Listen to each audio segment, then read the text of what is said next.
Are you ready, kids? Aye, aye, Captain! I can't hear you. Aye, aye, Captain! Oh!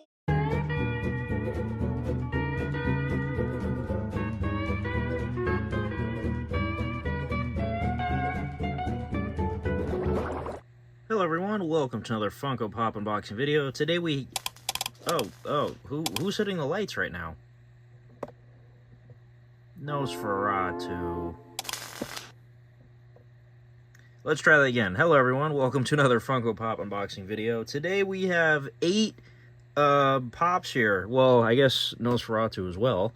8 SpongeBob pops, celebrating the 25th anniversary of SpongeBob SquarePants. These came out months and months ago. I don't know how long it's been already at this point, but I've been sitting on these for a while. I just, I don't know what it is. I just never got around to opening these guys on camera, so forgive me. Yes, I do have the full set because SpongeBob is definitely an essential cartoon. It's a top 5 cartoon of all time. It just is. It's very important for my generation, especially. Our sense of humor and, you know, all the little endless references we make to SpongeBob and how creative the show was, especially in its first 4 seasons, I think, are the golden years, you know. And, of course, SpongeBob is still going today, but, yeah, this was definitely a monumental show for a lot of kids, you know, and for me in particular, too.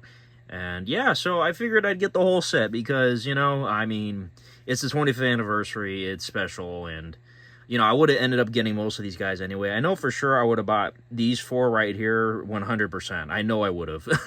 But I went ahead and got the full set, like I said, just because this is a special occasion. And you know what? I'm just going to throw Nosferatu in there because why not? So yeah, so we get a total of 8 here, 2 exclusives and 6 commons. One of them is Patrick, so I would have preferred to see, you know, a couple more of the other characters, I guess, but it's fine, you know, like, for instance, SpongeBob with the Suds. It's a great-looking pop. That's why I decided to, you know, pull the trigger on it, you know, and get the whole set. I think it looks really cool. It's not one I'd normally get, but they did a really cool job capturing that, so... But instead of, like, that one, they could have did, like, Sandy or Mr. Krabs or, you know, other characters. But, you know, I do know there are older SpongeBob pops that probably have those characters. They're probably just really rare now. But yes, these are iconic moments from the series, of course. In particular, the early years, like I mentioned. So, let's go ahead and start opening these guys up, because I'm sure this is going to be a long video. So, here's the first one, SpongeBob with the Suds, of course, when he's sick. Number 1665 for animation. Funko.com exclusive. I'm not sure if this one was a hot seller or not. We do get the SpongeBob 25 back there, which is cool. Collect them all, and then you have the 6 commons right there, like I said. There is another SpongeBob that came out recently. It's him getting off the couch, you know, the meme. All right, I'm gonna head out. That's literally part of the new meme line of Funko, which is funny because this one's a meme as well right here. This one's a meme as well too. To be honest, the meme thing is why these two made it into this set. They should have been part of the meme line in my opinion, but whatever. So let's go ahead and take SpongeBob here out. And like I said, this is very funny. I love the way they did this. So let me go ahead and move the box to the side. Alright, so here's SpongeBob with the Suds. And as you can see, he's got all his, I guess, plungers, you know, right there. And all his holes. So, very, very funny looking pop here. This is very creative. The head does not move, obviously. Actually, all the SpongeBob pops, you know, because his head is pretty much his entire body. So, just with arms and legs on it. So, but yeah, very, very cool. Love this guy. This is not the first time I bought SpongeBob pops. I do have the Sweet Victory SpongeBob, you know, that one. That would have been part of this line, too, if they hadn't made it already. And then I have the Weightlifter SpongeBob. So, I've had those, too, but this is also my first ever Patrick, so I'm very excited about that. So, and then Ripped Pants SpongeBob. I can literally recite the whole song, but I'm not going to. So, and then you got the Devil's Number right there, with the 1 in front of it. So, yeah, very, very funny. I'm glad they went with this. Again, this is iconic. Everybody knows Ripped Pants. So, just going to take them out of the package. And I'm telling you guys, I've been holding on these guys for months and months. So, like, me seeing these for the first time is interesting. So, here's SpongeBob, and there he is. Ripped his pants right there. So, great episode, of course. Love the song. I'm not ashamed to say it's in my playlists. I do have it. So, or my library, I should say. But yeah, I love that they gave him the Sandy guitar there. You know, very, very cool. Yeah, love that one. And then Crusty Crab Pizza, the greatest SpongeBob episode of all time. I don't care what anybody says, it just is. There's a lot of debate around what is the best episode, and this is definitely in the conversation. I really wish they would have included Squidward, you know, to go with this one. You know, from this episode in particular. So, but yeah, Crusty Cray, yeah, pizza. Right there, singing the song. So, absolutely iconic. Love it, love it, love it. This one was a must. So we put that to the side. All right, so here's SpongeBob. He's got his little Krusty Krab hat on there. And there he is, singing the song. And he's got the pizza box. Absolutely love this. Very, very cool. All right. And next we got Patrick. Now, this is from the Fry Cook Games, which is essentially the Olympics. So, my only Patrick is a Patrick on steroids, basically. So, that's pretty funny. But yeah, again, a unique one. You know, again, I'm not really sure why they went with this one in particular. It's still a cool choice, you know, but to me, it's not as iconic as other, you know, moments, I guess. But still very funny. Let's go ahead and get him out of the package. Oh, he actually comes with a stand. Wow, because he's so huge. So let me go ahead and take the stand out of the plastic. Move this out of the side. All right, so he does have a stand right there. And let's take a closer look. There's Patrick. Jesus, look at this. So, biceps fully developed, tricep fully developed, side, rear, front delts totally developed, traps developed, six-pack, forearms developed, and then, of course, pencil legs, but, you know, that's common a lot, you know, people that don't work out their legs. And this guy is so jacked, they had to put the description on his back, not on the bottom. But yeah, does SpongeBob have his on the... Oh, no, they do have it on the bottom. But that's how tiny his legs are. They couldn't even fit it on there. Lats developed. I could go on and on about all the muscle groups. But yeah, that's hilarious. So, very cool. And you would hope that arms would move. But of course, Funkos don't have articulation. So let me go ahead and put this guy on his stand here. Because God knows he might tip over with that upper weight. All right, so let's go ahead and move on next to Caveman SpongeBob. This is, of course, a meme right here. This is funny. Good choice, like I said. Everybody recognizes this. So let's go ahead and take him out of the box. All right. Here he is. Freeze frame. Very, very funny. So, they should have did Caveman Patrick, too. That would have been great. But yeah, this is super inappropriate right here.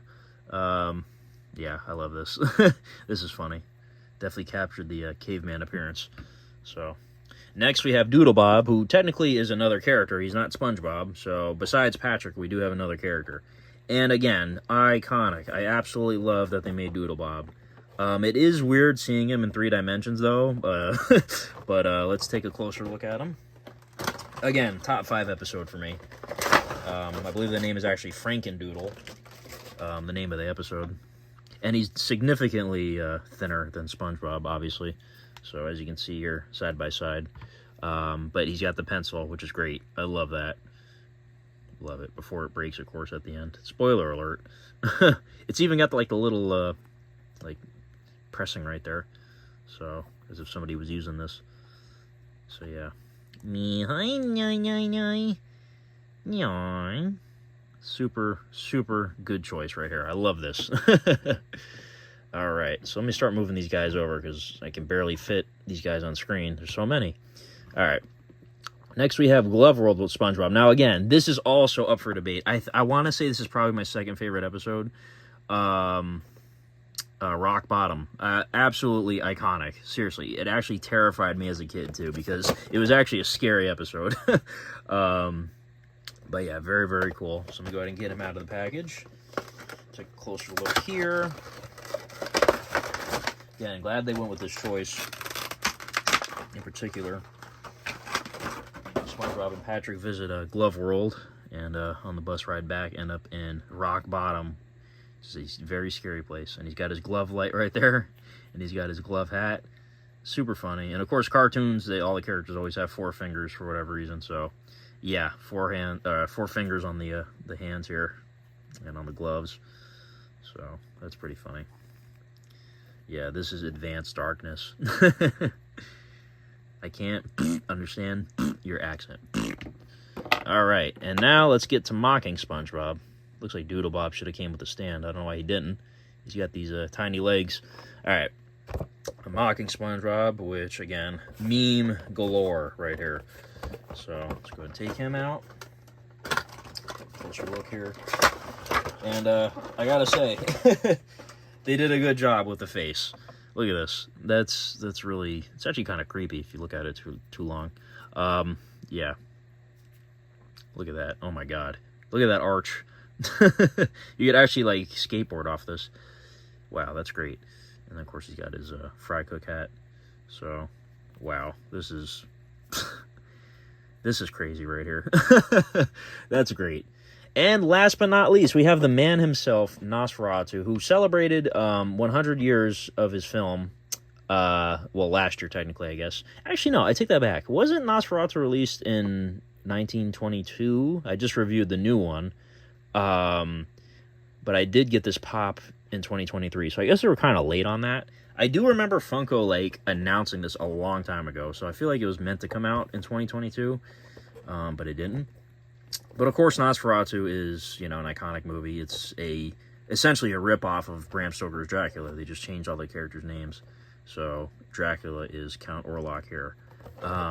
But in his own right, Nosferatu is just as iconic. You could argue that, you know? But to me, Dracula is more of a household name. So, and if you guys haven't seen the new Nosferatu, see it. It's excellent. It's actually my favorite movie of the year. Yeah, or last year, I should say, at this point. But very cool. There is a chase version of this. Does it glow in the dark? I'm not sure. I know it's like a black and white one. And he also has the rat. But I don't know if it glows. I want to say it glows. I don't know. I haven't seen it in person or anything. But anyways, let's go ahead and get him out of the package. And I was excited to have this guy because, you know, I love, you know, I'm a big horror guy, obviously. But Nosferatu is a very important movie and a very recognizable character. So I'm glad Funko made one of him. So, and of course, you're watching this video about SpongeBob. He was in SpongeBob. That's where I first saw him. And that few little seconds you see him was actually very scary. Because I didn't know what that was. So, and then of course I got older and realized, oh yeah. And they even captured the hands really well here. The nails and then the teeth. And yeah, and people actually, I think, believed the guy that played Nosferatu was a real vampire, Max Schreck, because he was an odd-looking fellow. But yeah, very, very cool. I love the way they did this, and I love that they included a rat right there. If I find the chase, I would be very happy, because I'd love to have that too. He's got like a hat on and stuff too, so, you know, when he's in disguise. Yeah, so very, very cool. So let me go ahead and try to fit these guys all on frame together. It's going to be kind of tricky. Maybe move them back, and then, yeah, capturing the thumbnail for this video is not going to be fun. So here we have all 8 of the SpongeBob 25th Anniversary Pops and Nosferatu. Let me know which one you guys like the best. You can do a ranking if you'd like of these ones. And who do you think should have been in this wave instead of, you know, somebody else, I guess? Celebrating, of course, 25 years of the show and its iconic moments and whatnot. So, but I'm very pleased with this line. I like the way these all came out. Again, I would have changed a couple of them, but it's okay. Yeah, so great job, Funko. Good job on this line, and good job on the man himself, Nosferatu. So, or should I say Count Orlok. Anyways, thank you guys for watching, and have a good one. Bye-bye.